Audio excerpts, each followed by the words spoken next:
نحمده ونصلي على رسوله الكريم اما بعد اعوذ بالله من الشيطان الرجيم بسم الله الرحمن الرحيم واذا قيل لهم اتبعوا ما انزل الله قالوا بل نتبع ما الفينا عليه آباءنا اولو كان آباؤهم لا يعقلون شيئا ولا يهتدون ومثل الذين كفروا كمثل الذي ينعق بما لا يسمع إلا دعاء ونداء صم بكم عمي فهم لا يعقلون صدق اللہ العلی العظیم۔ معزز سامعین کرام، یہ سورہ بقرہ کی 170 اور 171 نمبر کی آیت تلاوت کی گئی۔ اس سے پہلے منگل کو یہ بتایا گیا تھا کہ اللہ تبارک و تعالی نے جو چیزیں انسان کے لیے حلال کی ہے اور جو چیزیں اللہ تبارک و تعالی نے انسان کے لیے آزاد رکھی ہے، انسان اس کو استعمال کرے اور زبردستی اس کو اپنے اوپر حرام نہ کرے۔ اور آگے اللہ نے فرمایا تھا کہ انما یأمرکم بالسوء والفحشاء، کہ تم کو شیطان جو ہے وہ برے کاموں کا اور بدی کاموں کا حکم کرتا ہے، تمہارے دلوں میں وسوسہ ڈالتا ہے، اور تم لوگ اللہ پر ایسی باتیں اس کے کہنے پر گڑتے ہو جو اللہ تمہارے علم میں نہیں ہے، جس سے اللہ کوسوں دور ہے، تم اللہ پر ویسی باتیں لاتے ہو۔ آج جو آیتیں تلاوت کی گئی ہے اس میں اللہ تبارک و تعالیٰ نے اسی کے تعلق سے فرمایا کہ جب ان لوگوں سے یہ کہا جاتا ہے کہ تم اتباع کرو ان باتوں کی جو اللہ نے نازل کی ہے، جس کا حکم اللہ نے دیا ہے، قرآن مجید میں آیا ہے، جناب نبی کریم صلی اللہ علیہ وسلم نے جن باتوں کی تعلیم دی ہے اس پر عمل کرو، تو وہ کہتے ہیں کہ ہم ان باتوں کو نہیں مانتے، ہم تو اس پر چلیں گے جس پر ہم نے اپنے آبا و اجداد کو پایا ہے۔ ہمارے دادا پردادا ہمارے ابا جو کرتے آتے تھے ہم اسی کو کرتے گزر جائیں گے، ہم ان سب نئی باتوں کو نہیں مانتے۔ اور اس آیت کے اندر جہاں ان لوگوں سے مخاطب ہے، اسی طرح ہم لوگوں کو بھی ایک طرح کا حکم ہے کہ ابھی تھوڑے دنوں کے بعد، آج 20 تاریخ ذی الحجہ کی ہو گئی ہے اور 10 محرم کو حضرت حسین رضی اللہ تعالیٰ عنہ کی شہادت پر ہمارے یہاں بہت بڑا جلسہ اور یہ اور وہ اور جلوس نکالا جائے، اور ان لوگوں سے یہ پوچھو کہ بھائی یہ کس چیز کی وجہ سے کر رہے ہو، اس میں کس نے تم کو حکم دیا ہے، کیسے پتہ چلا ہے؟ تو آج کی نوجوان پیڑھی یہ کہتی ہے کہ ہم تو اپنے آبا و اجداد کو اس طرح کرتے ہوئے دیکھتے ہوئے چلے آ رہے تھے، ہم اسی پر چل رہے۔ ہمارے ابا پہلے یہ جلسہ جلوس میں جایا کرتے تھے، ہمارے ابا یہ تعزیہ نکالا کرتے تھے، ہمارے ابا یہ کرا کرتے تھے، ہم اسی کے نقش قدم پر چل کر ہم ان کی روایتوں کو پورا کریں۔ کوئی دلیل ان کے پاس نہیں، کوئی ثبوت نہیں کہ ہم کو اس میں کیا کرنا ہے، بس ان کا ایک ہی کام ہے کہ ہم نے اپنے آبا و اجداد کو اس پر پایا تھا، ہم نے اپنے آبا و اجداد کو یہ کرتے ہوئے دیکھا تھا، ہم اسی پر چلیں گے، چاہے وہ غلط ہو صحیح ہو، اس سے ان کو کوئی مطلب نہیں۔ اسی کو اللہ تبارک و تعالیٰ نے فرمایا کہ جب ان سے کہا جاتا ہے کہ اللہ کے احکامات کی اتباع کرو، تو وہ یہ کہتے ہیں کہ ہم ان احکامات کی اتباع نہیں کریں گے، ہم تو ان کی باتوں کی اتباع کریں گے جس پر ہم نے اپنے آبا و اجداد کو پایا۔ اللہ نے آگے فرمایا ہے اولو کان آباؤہم لا یعقلون شیئا ولا یہتدون، کہ اگرچہ ان کے آبا و اجداد جو ہے وہ نہ عقل رکھتے تھے نہ ہدایت یافتہ، ایک تو ان کو سمجھ نہیں تھی دین کی کہ دین کس کو کہتے ہیں، دین پر کس طرح چلنا ہے، جو ہم کام کر رہے ہیں کیا وہ دین میں ثابت ہے یا نہیں ہے، اور دوسرا ہدایت بھی نہیں ملی تھی ان کو کہ وہ اللہ کی طرف سے کوئی احکامات ان پر براہ راست نازل نہیں ہوئے کہ تم اس کام کو کرو، ان جلوسوں میں جاؤ، اس طرح تم اللہ کے احکامات کو پورا کرو، کوئی ہدایت ان کے پاس۔ اور مفسرین نے یہاں پر ایک اور چیز لکھی ہے کہ اولو کان آباؤہم لا یعقلون شیئا ولا یہتدون، اس آیت سے اللہ تبارک و تعالیٰ نے ایک اور چیز کی طرف اشارہ فرمایا، باریک ہے، سمجھے تو سمجھ میں آ جائے گا۔ اللہ نے تقلید کی طرف اس میں اشارہ فرمایا، دو چیزیں اللہ نے اس میں فرمائی، ایک تو فرمایا کہ عقل نہیں ہے، دوسرا فرمایا کہ ہدایت نہیں ہے، ان کے پاس ڈائریکٹ کوئی براہ راست حکم نہیں۔ عقل کا نہ ہونا اس سے ثابت ہوتا ہے کہ اللہ تبارک و تعالیٰ نے ہر ایک انسان کو اتنی طاقت اور اتنی سمجھداری نہیں دی ہے کہ وہ اللہ کے احکام کو پڑھ کر اس میں سے آج کے دور کے مسائل کو نکال سکے، جبکہ ہمارا اور آپ کا عقیدہ ہے کہ قرآن مجید جو ہے وہ آنے والے قیامت تک کے انسان کے لیے، اور دین جو ہے وہ بھی آنے والے قیامت تک کے انسان کے لیے۔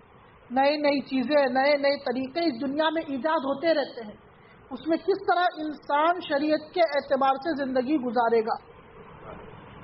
تو اللہ تبارک و تعالیٰ نے اس میں فرمایا کہ عقل مند جو ہے وہ لوگ ہیں کہ جن کو اللہ نے سمجھ دی ہے کہ وہ اللہ کے ان احکامات کو پڑھ کر اللہ کی باریکیوں کو سمجھ کر پھر وہ اس پر فٹ کرتے ہیں، اور اس سے آنے والے نئے نئے مسائل کو جوڑ کر پھر اس میں شریعت کے احکام کو لاگو کرتے ہیں کہ آیا یہ چیز جائز ہے یا حرام ہے یا حلال ہے۔ اسی لیے ایک واقعہ جو ہم سب نے بہت بار سنا ہے، حضرات صحابہ اکرام رضوان اللہ تعالی علیہ مجمعین کے زمانے میں ہے کہ جب روزے کے بارے میں آیت نازل ہوئی اور سحری کے وقت کے بارے میں جب بتایا گیا تو اس میں یہ لفظ آیا تھا قرآن مجید کے اندر کہ جب تمہارا کالا دھاگا سفید ہو جائے اس وقت تم سحری ختم کر دو۔ ایک صحابی نے اپنے تکیے کے نیچے کالا دھاگا اور سفید دھاگا رکھ کر سو گئے، اور صبح اٹھ کر دیکھا تو وہ ویسے کہ ویسے تھا۔ وہ جناب نبی کریم صلی اللہ علیہ وسلم کی خدمت میں حاضر ہوئے اور کہا کہ اللہ کے رسول، قرآن میں تو ہے کہ جب کالا سفید ہو جائے تو سحری ختم ہو جائے گی، سحری کا وقت ختم ہو جائے گا، روزہ شروع ہو جائے گا، اور میرا تو کالا دھاگا سفید ہوا ہی نہیں، تو میرا سحری کا وقت کیا ہوا؟ آپ علیہ الصلوۃ والسلام نے مذاق فرمایا کہ تمہارا تکیہ اتنا بڑا نہیں ہے کہ جو کالے کو سفید۔ پھر آپ نے اس کی تفسیر بیان فرمائی کہ یہاں پر مطلب یہ ہے کہ جب رات کا کالا پن صبح صادق کے اجالے سے ختم ہو جائے تو سحری کا وقت ختم۔ تو ہر ایک انسان کو اللہ نے اتنی طاقت، اتنی قوت اور اتنی عقل نہیں دی ہے کہ وہ اللہ کے احکامات کو سمجھ سکے۔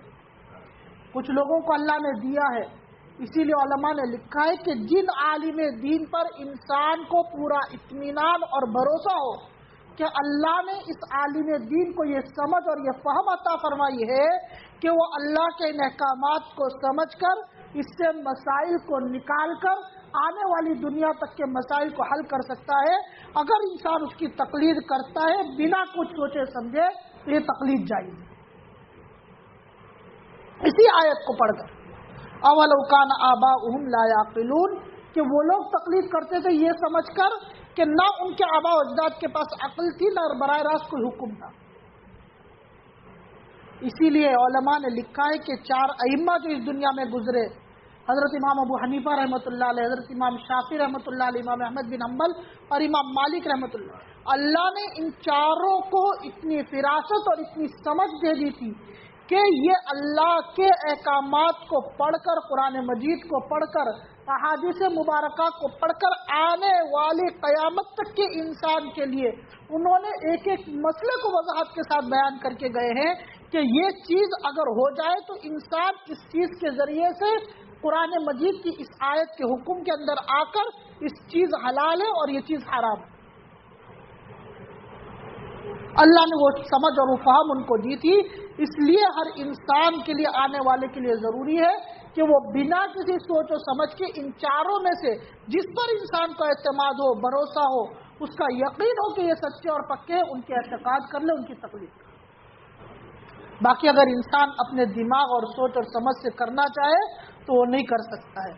اسی لیے ایک اور لطیفہ یاد آتا ہے، ایک بزرگ تھے، وہ جب استنجا میں جایا کرتے تھے تو استنجا کر کے پھر وہ وتر کی نماز پڑھ گئے۔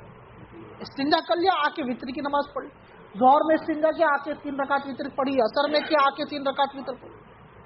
کسی نے ان سے پوچھا کہ بھئی یہ آپ کیا کرتے، استنجا کر کے آتے اور وتر کی نماز پڑھتے؟ تو انہوں نے کہا کہ حدیث کے اندر لفظ ہے کہ استنجا جو ہے وتر کے ساتھ۔ پھر انہوں نے فرمایا کہ بھئی استنجا وتر کے ساتھ کا مطلب یہ ہے کہ تا عدد مراد ہے کہ جب تم استنجا کرو تو 1 ڈھیلا، 3 ڈھیلا، 5 ڈھیلا، 7 ڈھیلا، تا عدد میں استعمال کیا، وہ وتر سے مراد ہوا ہے۔ تو جب ان اللہ والوں کو یہ سمجھ میں نہیں آیا تو ہم اور آپ تو کس کھیت کے ہیں کہ ہمیں اللہ کے ان احکامات کو سمجھ میں آ جائے۔ اسی لیے ہمیں ضروری ہے کہ ہم ان لوگوں پر اپنے آپ کو بھروسہ کریں جو اللہ کے احکامات کو جانتے ہیں، جن پر ہم کو بھروسہ ہے کہ واقعی اللہ کے پکے بندے ہیں اور یہ اللہ کے احکامات کو سمجھ کر استنباط کر کے ہمیں صحیح مسائل بتا سکتے ہیں، ہم اس پر یقین کریں۔ اسی کو اللہ نے یہاں پر فرمایا اولو کان آباؤہم لا یعقلون شیئا ولا یہتدون، کہ عقل والے اگر ہوتے تب بھی تم اقتدا کر لیتے تو تمہاری اقتدا جائز تھی، لیکن نہ عقل ہے نہ ہدایت ہے، براہ راست کوئی حکم نہیں ہے، پھر تم اگر ان کی اقتدا کر رہے ہو، ان کی تقلید کر رہے ہو تو تمہارے لیے تقلید جائز نہیں ہے۔ امام قرطبی رحمۃ اللہ علیہ نے اس کی تفسیر میں ائمہ کی تقلید کو بیان فرمایا، اور اس کی دلیل میں انہوں نے قرآن مجید کی آیت بیان فرمائی۔ حضرت یوسف علیہ السلام کے واقعے میں ہے، آپ نے فرمایا انی ترکت ملت قوم لا یؤمنون باللہ وهم بالآخرۃ هم کافرون، کہ میں ایسے قوم کی تقلید، ایسے قوم کے طریقے کو چھوڑتا ہوں جو اللہ پر اور آخرت پر یقین نہیں رکھتے اور وہ کافر ہیں۔ اور آگے انہوں نے فرمایا واتبعت ملت آباء ابراہیم و اسحاق، کہ میں اپنے آبا و اجداد حضرت ابراہیم اور حضرت اسحاق کے طریقے کی اتباع کروں جو صحیح تھا۔ اسی لیے اگر ہم کو یقین اور اطمینان ہے کہ فلاں عالم دین، فلاں بزرگ، فلاں اللہ والے کی جو تقلید ہے، جو انہوں نے استنباط مسائل کا کیا ہے، جو انہوں نے مسائل کو نکال کر ہمارے سامنے دیے وہ صحیح ہے، تو انسان کو اس کی تقلید کرنا جائز ہے، اپنے عقل کے گھوڑے دوڑانے کی اجازت نہیں دی۔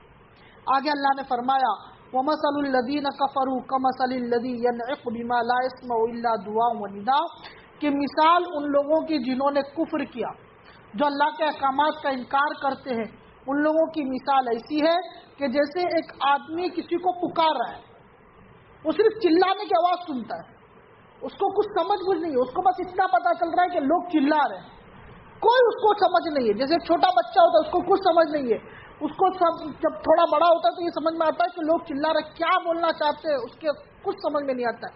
اور اندھے بہرے اور گونگے لوگ ہوتے ہیں کہ ان کو کچھ سمجھ میں نہیں آتا۔ اللہ نے فرمایا وہ ایسے ہیں صم بکم عمیٌ، کہ وہ بہرے ہیں، گونگے ہیں اور اندھے ہیں، لا یعقلون، کہ ان کو کوئی چیز سمجھ میں نہیں آتی ہے۔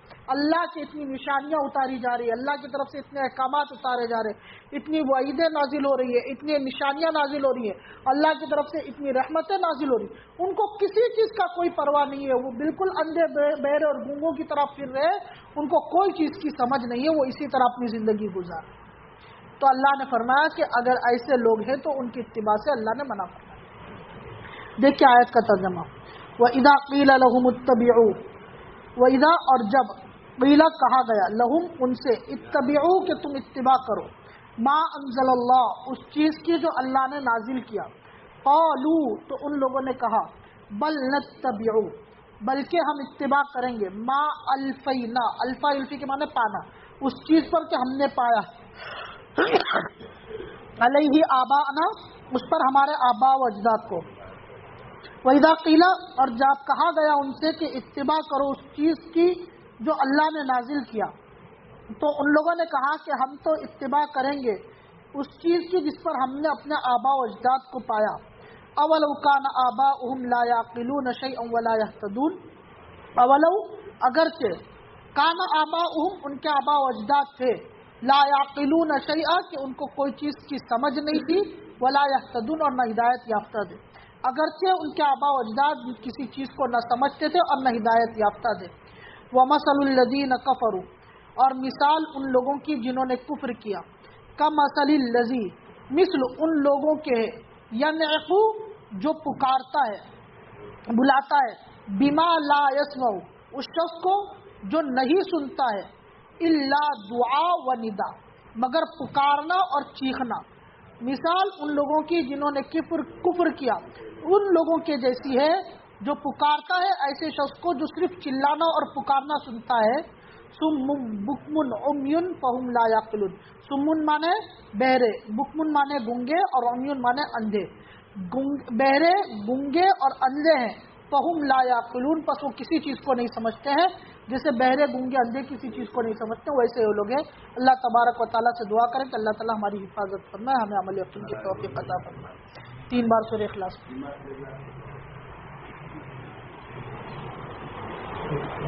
الحمد